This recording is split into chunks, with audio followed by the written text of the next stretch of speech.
নামাজ পড়লে তারা দুতলায় তিনতলায় নামাজ পড়ি।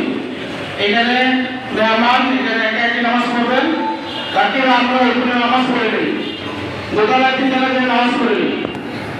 বড় বক্তা হোক, বড় মুক্তি হোক, কারোর সাথে শোনা করবো না, মন্ত্রের আক্রমণ লোকে থাকবে, আপনার থাকবে তো ইনশাআল্লাহ।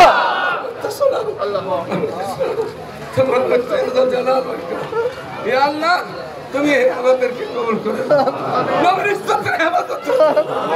এই নবজীবন মামুনুল হককে সারা বাংলাদেশের সমস্ত বাতিলের সাথে তাদের জন্য স্বাস্থ্যকে সুস্থ রেখো, ঔষধের কাজ দিও, আমাদের ঠিকানা কাজ দাও।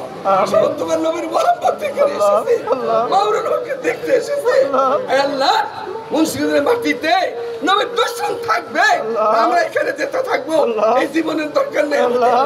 3 দিনের ভিতরে যদি মুন্সিগঞ্জের ডিসিএসপি ব্যবস্থা না হয়, থানা গেলেও হবে, জিলা গেলেও হবে ইনশাআল্লাহ। আল্লাহুম্মা রাব্বানা আতিনা ফিদ দুনিয়া হাসানাহ ওয়া ফিল আখিরাতি হাসানাহ ওয়া কিনা আযাবান নার। সাল্লাল্লাহু তাআলা আলা খায়রিল খালকি মুহাম্মদ ওয়া আলিহি ওয়া সাহবিহি আজমাইন।